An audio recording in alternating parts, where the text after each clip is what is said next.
against cancer, progress is more than medicine, it's people. Stories, breakthroughs, and a vision of care without compromise. Whenever I read throughout our life, and in Silicon Valley, that technology now will and can make a difference in the lives of the people where I came from. What was there in the 80s when I was a student and what is there in 2025 is far more different.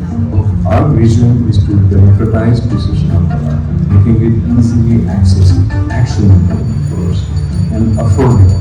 Democratising cancer care, making it accessible, actionable and affordable so that no patient is left behind. This is not just the future of oncology, this is 1Cell.ai.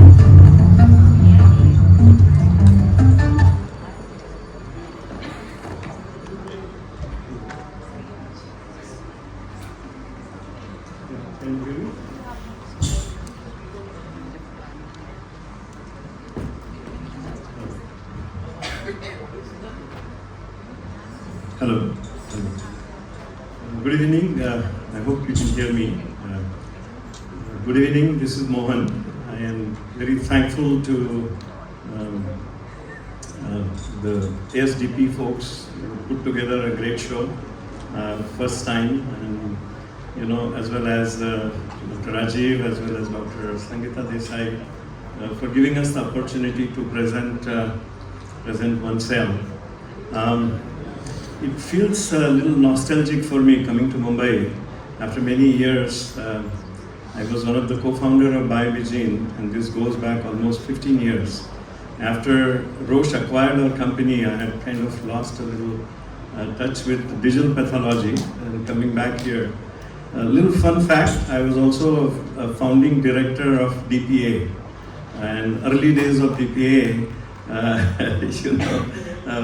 if you look at the bylaws, we were struggling. And to see and come to see ASDP, to put such a nice show together, really feels awesome. So congratulations to the team. I will do a quick intro of the company, and some of the things may not feel like connecting the dots, how digital pathology and this stuff comes together. But there's a specific purpose today to announce a launch of our early access program for one of the, I call it Digital Pathology 2.0 for a specific reason. But as a company, we're very excited. It's probably the most interesting time. When you reach a stage and age of my life, one wonders why you do what I'm doing. And it really goes back to a purpose, goes back to the mission. And the mission to democratize precision oncology, making it actionable, accessible, last but not the least, affordable, especially when you're looking into the markets where patient is a payer. Cost becomes a significant consideration. And with a dream of touching at least 1 million cancer patients before I hang my shingles. Particularly exciting is the innovation at the intersection of deep science and deep technology. And at Stanford, I used to co-teach a class called Innovation for Affordability, Factor 5 Design. And I'm very delighted to tell you that digital pathology and AI has bit those goals. And now we're talking about factor 10 and beyond. And so you will see how from H&E images we are able to predict biomarkers for a specific purpose, solving particular clinical needs. So we basically, if you think about it, the first generation, our belief is precision oncology is the only way you're going to be able to manage, because one shoe doesn't fit all, and particularly personalization is the only way to manage. Tissue is still a gold standard, also tissue is an issue, but the first generation genomic biomarkers from tissue still rule the world. But that being an issue, it went into the second generation, which is liquid biopsy. Where 1Cell is focusing on is taking to the third generation, we call it cell biopsy. My co-founder, Dr. Shafi, he coined that term.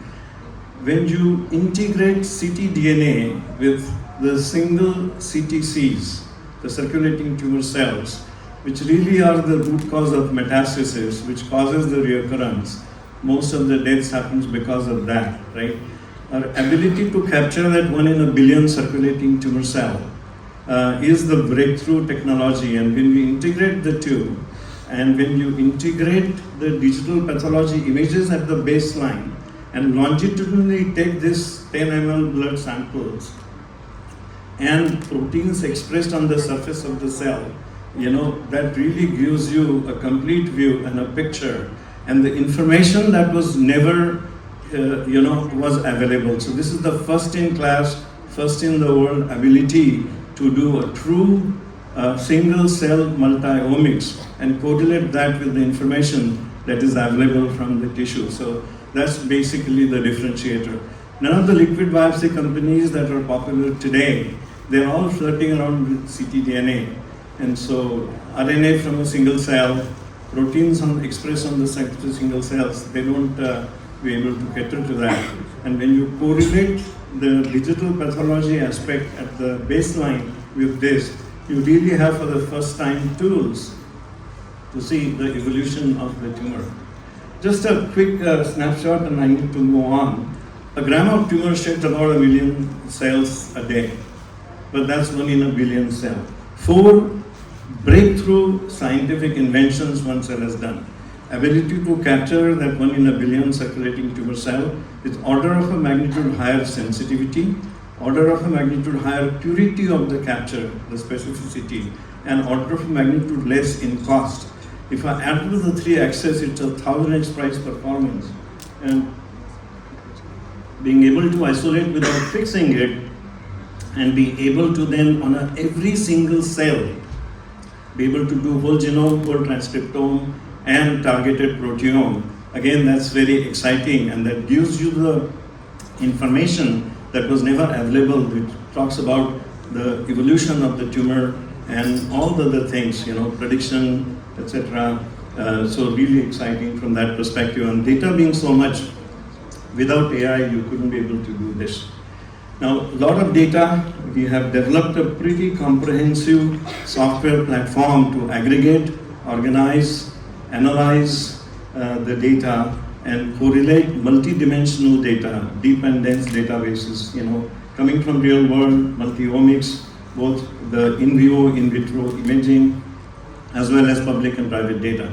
Data is the new oil, and to be able to have this in a fashion that has the 21 CFR Part 11, GDPR, GXP, and as well as HIPAA compliance, it's very important. So it's really that intersection, a deep science at the single cell level, combined with the data science part, not just to manage the data, but analyze, and that's how we get the prediction backbone. We have developed, we are based in Bay Area, but we have a lab here. I'm very delighted to tell you, probably the most comprehensive panels, 1080 gene panel that works on tissue, works on liquid biopsy, works on a single cell. 27,000 patients have benefited just in the last 2 years since our lab has been up and running. And a lot of people will ask, 1080 gene, why do you need? Now all those things are saying, look, this is what you can predict the resistance, so on and so forth. But one product, so we have product portfolio across the pan, from 100 gene, 108 gene panel to 1008 gene panel, not just the genomics, but genomics, transcriptomics, and proteomics integrated. But one product I'm super excited about that we're launching is OncoPredict, and Dr. Jay will talk a lot about it. But ability to predict genomic biomarkers, from H&E is the need of the day, and that's the best use. That's what we call it Digital 2.0. Lots of collaborators. I'm very, very thankful to many of them, and I don't have time to go through, but that you say you're as good as the company you keep. Very also privileged to tell you that earlier this year, Dr. James Rothman, 2013 Nobel laureate, has joined our board, and he leads the collaborations, and he was a cell scientist, so we are super excited about that, and incredible support that we are getting. Great number of publications, and for any company that we have. Three pieces of the puzzle: the deep science, the deep technology. The third leg of the stool is really US-India corridor. Okay, in US is great in terms of the bench science, but when you translate from bench to bedside, lots of hurdles there. And that's where I think we're really trying to build this new model where US-India corridor to deploy and shorten the path from bench to bedside. And if that works, we would have rewritten basically the playbook for developing a great diagnostic company leveraging that. Three things that matter most: technology, the team, and I'm very proud to have an awesome team with a lot of researchers, a lot of PhDs, a lot of experience, that are really working towards our common mission and common goal.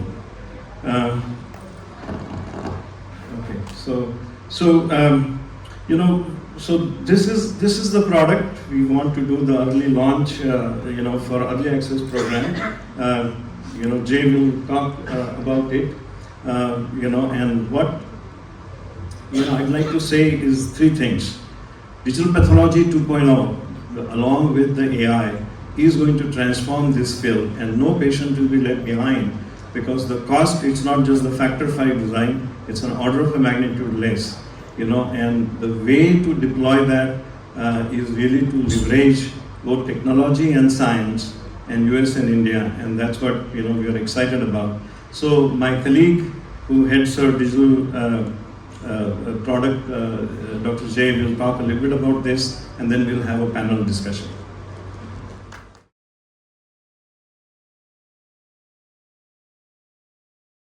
Hello, good evening everyone. Thank you so much.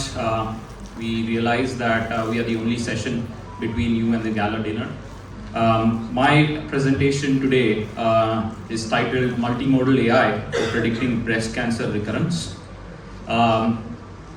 This is in line with a fantastic talk today morning by Dr. Anant Madabhushi on how frugality and opportunities is really important for innovating in this space, and particularly in a country like India, where we want to serve 1 million plus patients like Mr. Mohan just mentioned. And 1Cell being a precision oncology company, I would like to give a shout out to this technology, transcriptomics. This has been a very powerful tool in understanding the expression of genes across the human genome for specifically cancer research and discovery.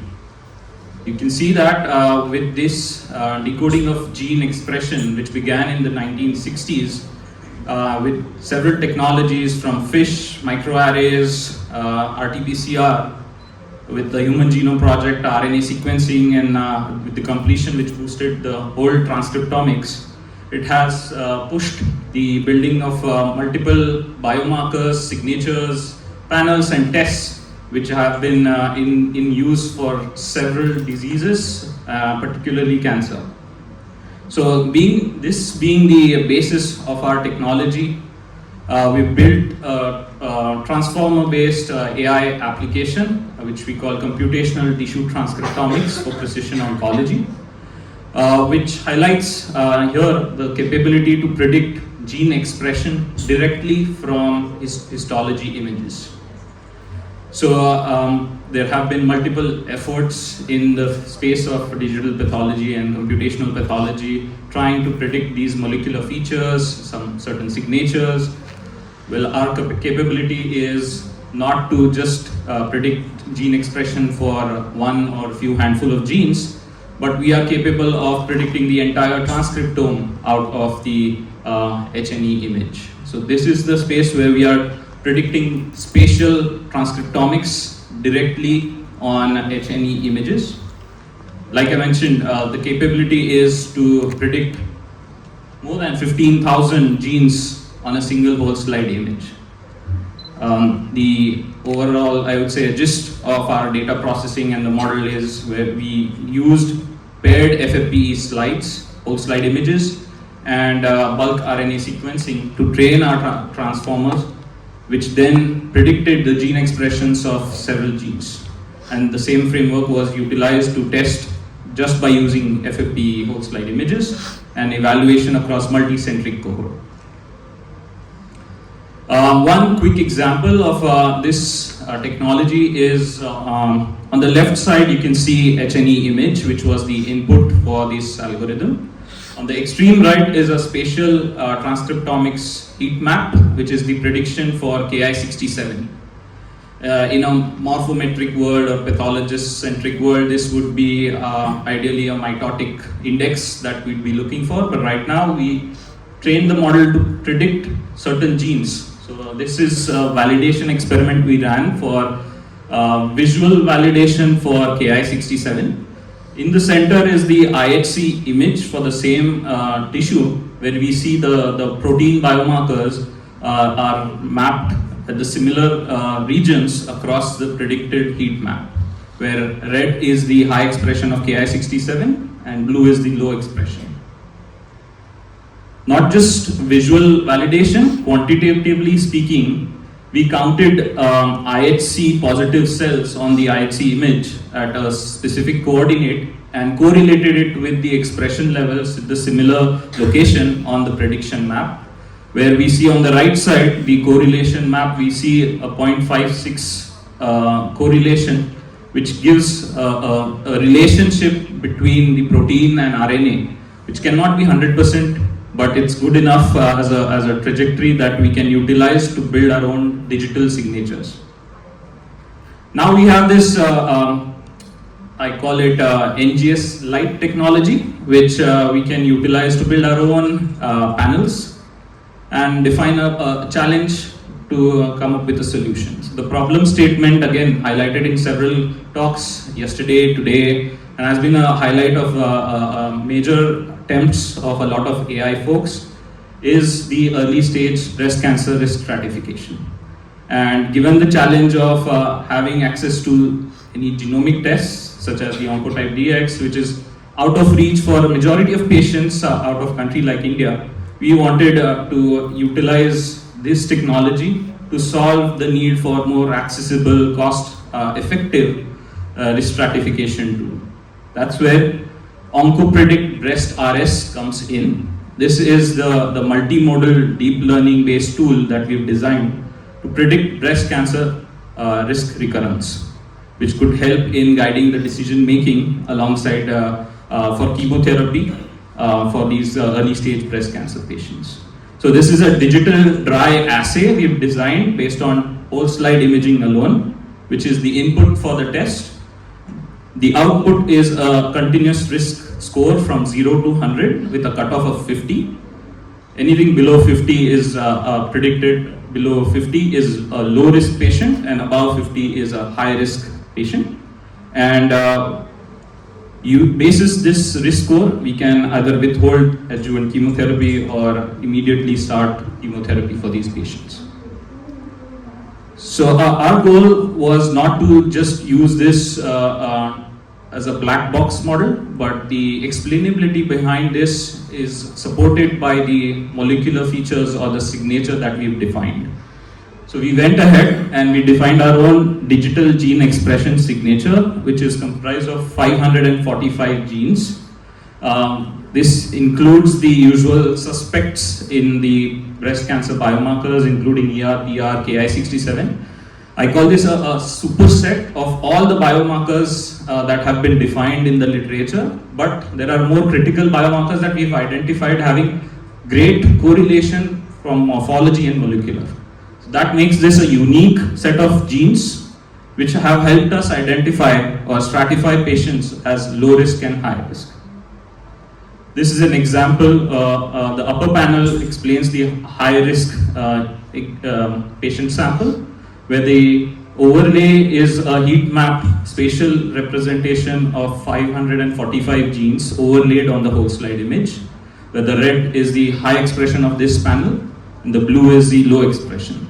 The lower panel is a low risk example, and we can see there's more blue across the whole slide. That is the low expression of this signature that we've defined. So not only we have the capability to show the exact heat map for 545, we can pinpoint a specific biomarker of choice. Here we are showing ER, PR, HER2 and Ki67. These are digital readouts, RNA readouts that can be overlaid on the whole slide image, and would be an ancillary IHC, which is important biomarkers for breast cancer recurrence. So in a nutshell, this technology acts as a digital fingerprinting tool, which whole slide image on an input not only relies on the morphology, but the underpinning gene expression, the correlations that we've achieved with whole slide image, as well as the signature that we've defined of 500 plus genes, and then stratifies the patients based on the activated and repressed gene cycles, and then spits out a score that is a linear score between 0 to 100 to stratify patients accordingly. We are underway validating this technology with multi-centric cohorts. The performance so far across 250 odd samples spread out with 3 cohorts are encouraging for us, given a very high NPV that we achieve across all 3 different cohorts, where tissue was handled by different lab techs. The pre-processing was done according to their individual lab protocols. We had no control over the scanning protocols or the scans. These were completely retrospective samples. Some of the samples were even pretty aged, but still the algorithm could find out a good concordance with the Oncotype DX score that was calculated for these retrospective samples. So a high NPV means that the low risk prediction from this algorithm can be highly reliable and can help us position this as a rule out test. And we have a good specificity as well at this point, and our goal is to keep on iterating on the algorithm over the time and improve its performance. Eventually, we see this as a dry assay running out of our Pune lab, where samples can be scanned within the ecosystem that is controlled under the SOPs, where we upload these whole slide image on the cloud. The AI analysis takes a few minutes to get us a PDF report, and that's the result that we communicate to the clinicians. We are announcing our early access program. This is an extended validation arm for Indian collaborators. We want to build such an algorithm with collaborative approach with a lot of I would say trailblazers in pathology who are attempting to solve such a challenging problem. This cannot be built by a single-handed effort, and that's why we are announcing this as an early access program, where we want to have 1,000 more samples across the Indian contributors and validate this strongly in the local ecosystem. For any additional queries, please stop by at our booth. We have at booth number 6, and we are here to answer any questions. Thank you, everyone.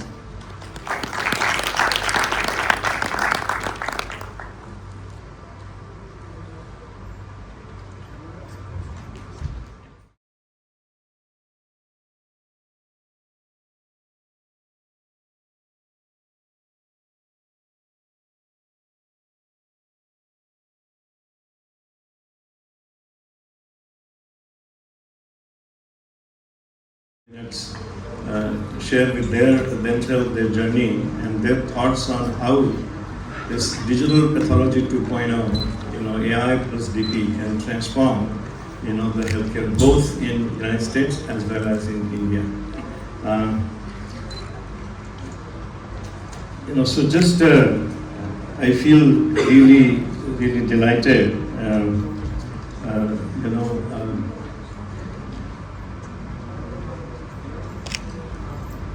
Anant doesn't need an introduction, but he to me is a rock star with his depth and breadth of what he has done, and both in US, but also every year he comes here and collaborates with places like TMH and so on and so forth. Fun fact, he was a young prof at UPenn, and I was the first one, Biomagine was the first company to out-license the stuff that he had developed. And, and I thoroughly, enjoyed and watching and seeing him grow. And so, at Case Western, now at Emory, he's doing something phenomenal. Dr. Raj Singh, nobody is as committed to this profession, to this field as Raj. All of us work in 2 shifts, he works in all 3 shifts.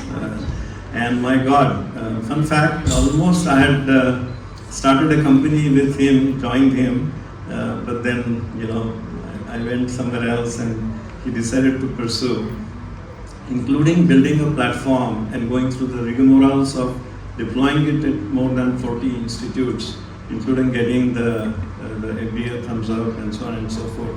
So I, hope you will share the stuff. And, from this side, I think I'm very, very, pleased to have incredibly good members of this panel who would share their experience of doing this, on the Indian side. Particularly Dr. Bipte, thank you so much. I think rarely you see an oncosurgeon doing more than 1,000 surgeries a year. And he makes time for the research, so much of publications, etc.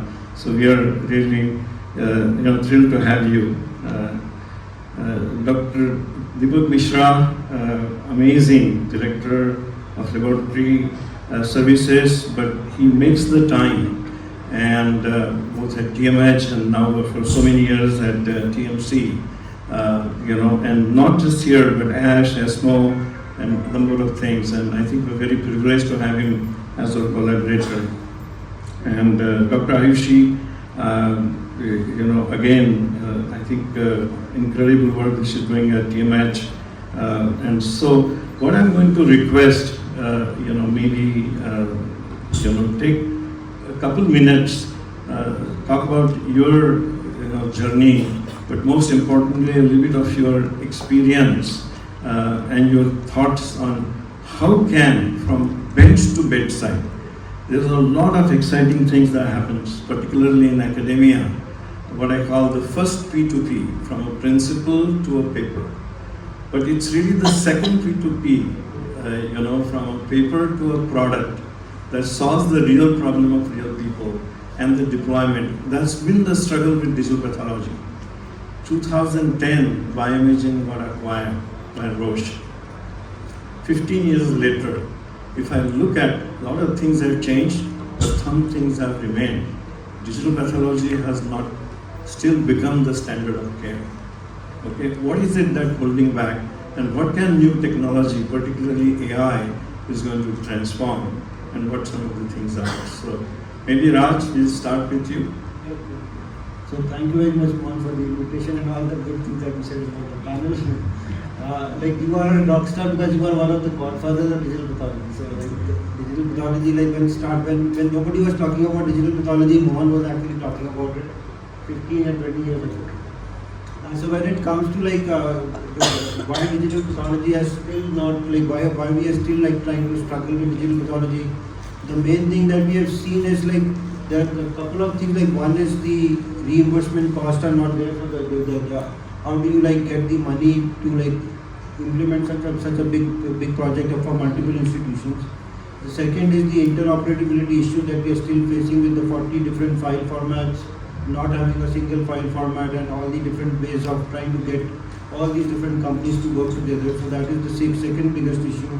And then the third biggest issue is the storage cost.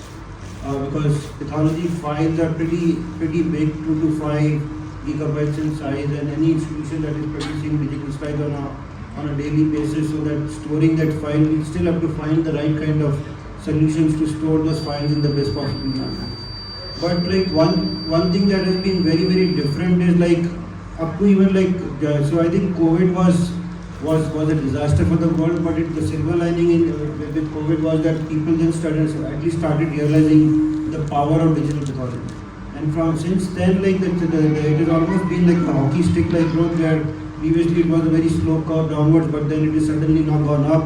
And you can see, like in the last meeting that I was at Pathology Visions, in the last talk that we did and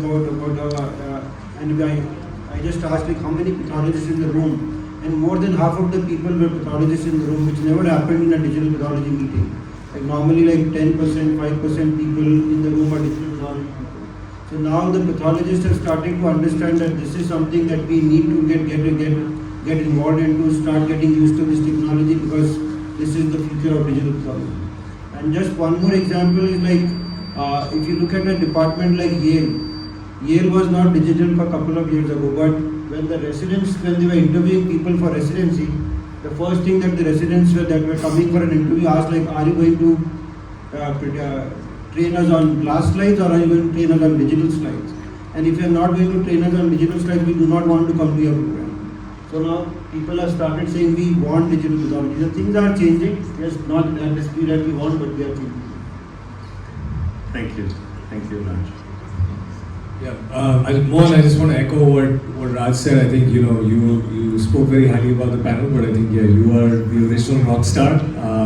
I recall very fondly back in 2008 when you and Ajit and Bikash came over and we had dinner and talked about digital pathology. So it's been about 17 years since that initial meeting. So some reflections on the on my journey. I started out very fortuitously when I was at Penn as a graduate student. I managed to bump into Michael Feldman and John Tomaszewski, who at that point were sort of pioneers in the sense that they were early adopters of digital pathology. They had a Leica scanner back in the Perio scanner early 2000s, and I got to start to see some of those images, got to start to play with some of those images. Wrote my first paper on machine learning and digital pathology back in 2003. Started my first company in digital pathology, AI and digital pathology around 2008, 2009 called Ibris.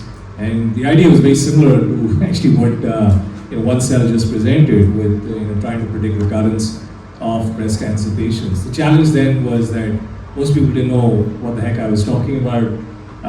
They had no idea what digital pathology was, let alone trying to predict outcome for a breast cancer patient or predicting benefit of chemotherapy, basically looking at these images. So I think we've come a long way where now you present this kind of data and people understand, yes, this is possible, and it's no big deal. 15 years ago it was a big deal. It took a lot of education to try to get people to understand that this was possible. So like Raj, I share the optimism. I'm very optimistic. But some of the things that we need to be cognizant of is that adoption has yet to occur, right? And scaling has yet to occur. We've had some setbacks. I mean, let's talk about the 800-pound gorilla in the room. One of the early big players in AI and digital pathology, Page AI, got acquired recently by Tempus after a huge amount of investments, over $250 million of venture capital funding went into that company. So I think that there are things that we need to be aware of. I think the landscape is changing, but there are some fundamental issues that still have to be reckoned. I think one big issue has been lack of buy-in from the leadership within, particularly in the US, with academic medical centers. Raj has talked about Yale, but even if you look at Hopkins, they're not really digital, right?